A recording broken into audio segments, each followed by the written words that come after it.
y'all? We coming with 6 most disturbing mysteries solved with Google Maps. Listen, bro, I ain't came with a scary video in a hot minute.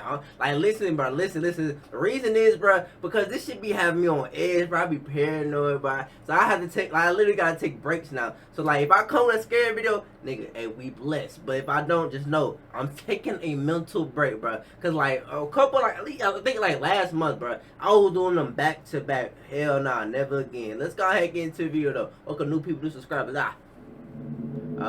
Shit. I'm not ready for this at all, bro. At all. At around 1 p.m. on November 2nd, 2020, an 83-year-old mother of 4 named Paulette Landrieux mysteriously disappeared from her home in Bro, not the old lady, bro. Bro, what y'all did to this old lady? Like, we're not even a minute into the video, bro. What y'all did to this old lady, bro? Like, come on, bro. See, look, this sick, bro. Like, look, this old, like, she that old, bro. Please, I can't take nothing sad. Like, she looks so nice, bro. She probably do your laundry. She look like she know how to make a couple of apple pies. I mean, maybe blueberry. Okay. Don't tell me y'all did something to this old lady, bro. I swear, I'm gonna beat y'all at, cause she look like she know how to cook a mean apple pie. In Belgium. At the time, her husband was hanging the laundry up to dry in the garden and didn't notice she was gone until later that afternoon. Dang. When Paulette's family realized she was missing, they reported the disappearance to the police, triggering a pretty big search for the missing woman. Though this wasn't the first time Paulette disappeared, as she reportedly suffered from Alzheimer's disease and would frequently leave the house at random times of the day and night without telling her husband where she was going.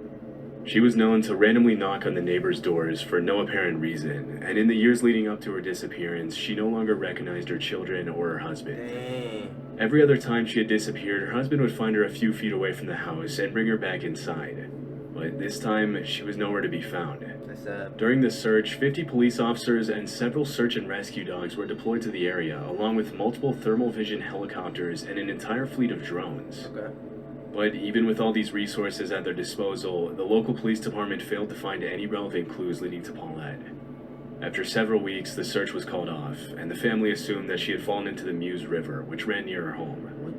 In October of 2022, just as the police department was about to close the file, one investigator was searching for Paulette's house on Google Street View and found something shocking. What?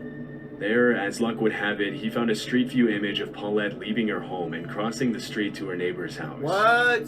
The case was immediately reopened, and police were once again deployed to the area. They found the body of Paulette lying at the bottom of a hill directly below the neighbor's garden. No, what? After the autopsy was performed, it was determined that the woman had fallen from an unenclosed section of the garden and died shortly after. Wow. Her final moments eerily being caught by the passing Google Street View car as she walks to her death, likely in another wave of confused state caused by her Alzheimer's disease. One thing that's hard to understand is how the police failed to see her with their drones and helicopters the first time. But at least now the family can find closure knowing what happened. I didn't even think about that. Even if it comes with this eerie last image of her ever being seen alive. Wow. If you visit the location on Google Maps today, you'll find the image has been overwritten by a more up-to-date view of the town. Wow. That's sad. In July 2011, 2 armed individuals broke into an empty house in an otherwise peaceful suburb of Oklahoma City.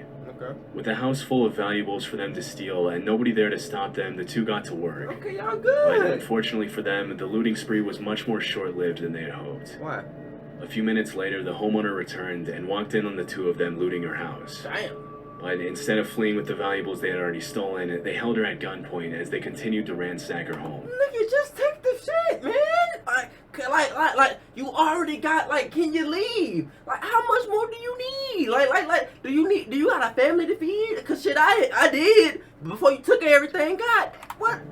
This went on for over an hour, and during the traumatizing incident, the woman recalled thinking they were going to shoot her before leaving. Wow. Fortunately, the robbers eventually left the house without physically harming the woman. After the armed robbery, she refused to reveal her identity to the press out of fear that the thieves would retaliate. The woman later reported the incident to the cops, but with no witnesses and an absence of solid leads, the case eventually went cold, and the woman lost hope that the 2 criminals would ever be found. However, 3 years later, the case took an unexpected turn. On a day in July 2014, the woman's neighbor was looking at her street using Google Maps Street View when she noticed an image of 2 men casually strolling down the street who perfectly matched the description the victim had given her of the criminals. Immediately, she texted the woman, who confirmed that the two men captured by the Street View van that happened to be mapping out the neighborhood on the day of the robbery were indeed the same two men who had robbed her. Based on the direction they were walking, it seems that the image was captured in the minutes leading up to the crime. Unfortunately, because the two men's faces are obscured by the grainy quality of the image and Google's software that automatically blurs pedestrians, the cops haven't been able to track the men down. But with a string of clues and a picture to add to their search, police now have a much better chance of catching the two thanks to Google Maps. Nigga, they ain't helping me. They still got my stuff. One night in October 2006, a 72-year-old man named David Lee Niles met up with a friend at Jake's Bar in Byrontown, Michigan. Okay.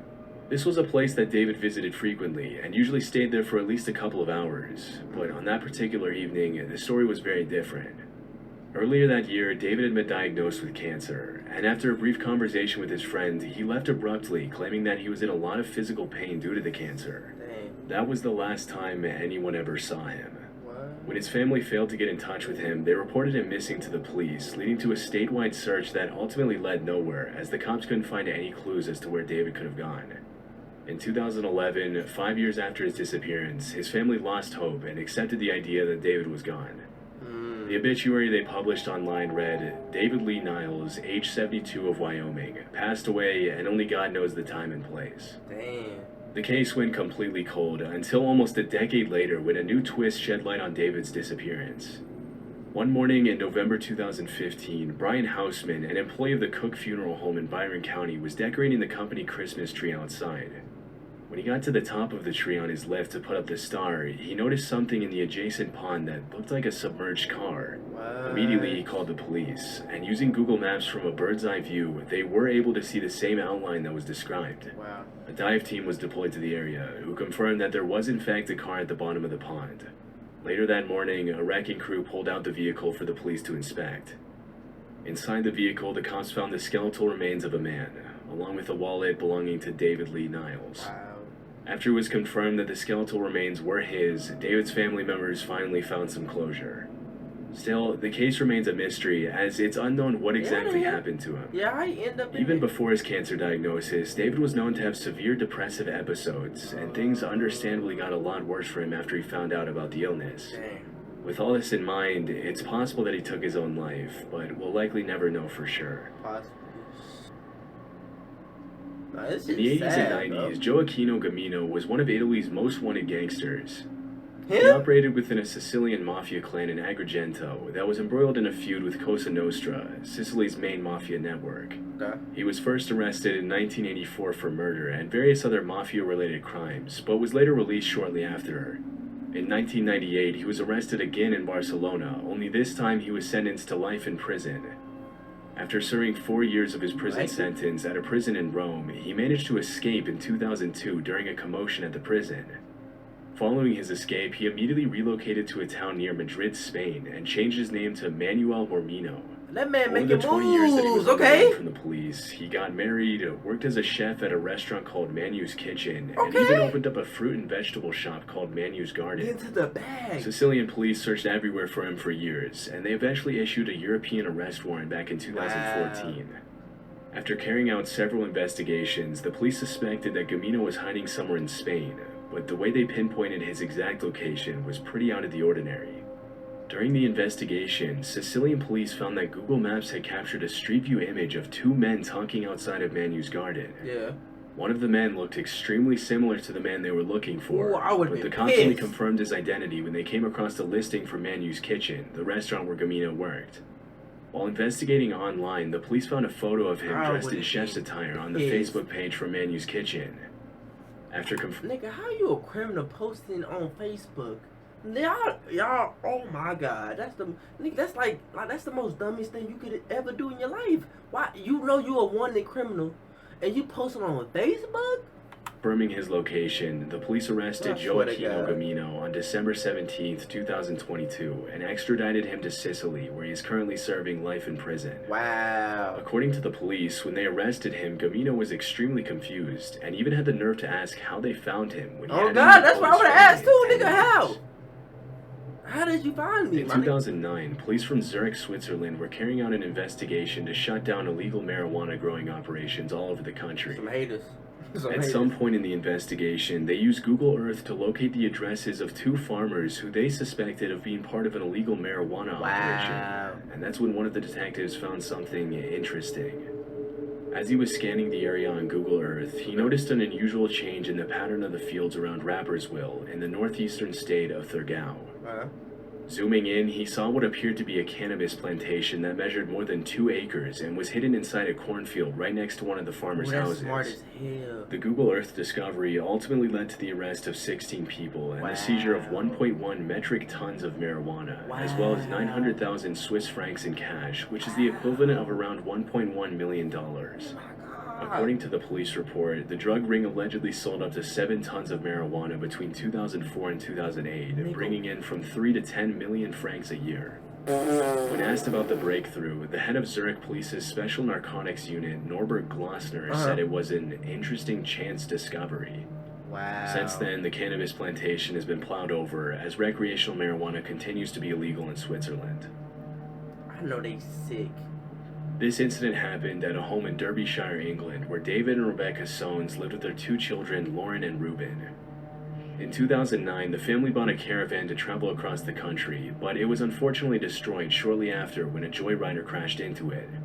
A few months later, they bought a new $15,000 caravan to replace the old one, which they left in their driveway. In June of that year, Rebecca came home one day to find the caravan had disappeared, after which she immediately reported the incident to the police. Being so hurt. However, with no solid leads, the cops couldn't really do anything about it, and the case went cold pretty quickly. It wasn't until 9 months later, in March of 2010, that 11-year-old Ruben Soanes found something revealing as he was looking at his house on Google Maps. Using the street view, he found an image of a male intruder on the family's driveway, standing suspiciously outside of his 4x4 vehicle.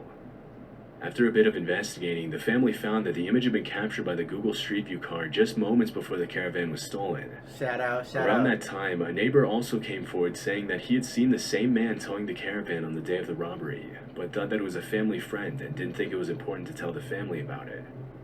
With such a clear image of the suspect, the Soanes thought it would be easy for the cops to solve the crime, but it turned out to be much more difficult than expected to get I ain't gonna lie, she look evil as hell. an unblurred image of the 4x4's license plates from Google. Even though the police knew exactly what the thief looked like, it was never publicly confirmed if they managed to track him down or not. They probably did. Most likely, like they got. See, I don't understand. Like, why couldn't the police just go to like Google and be like, oh my God, bro, we think we got somebody for like this or that, and then like they could just unblur the image, like, or like even the license plate, they should be able to unblur it. But hey, bro, let me know y'all favorite story in this, and let me know which one y'all thought was the craziest. And if y'all enjoyed the video, make sure you like, comment, subscribe, and I'll see y'all boys and girls next video. We out.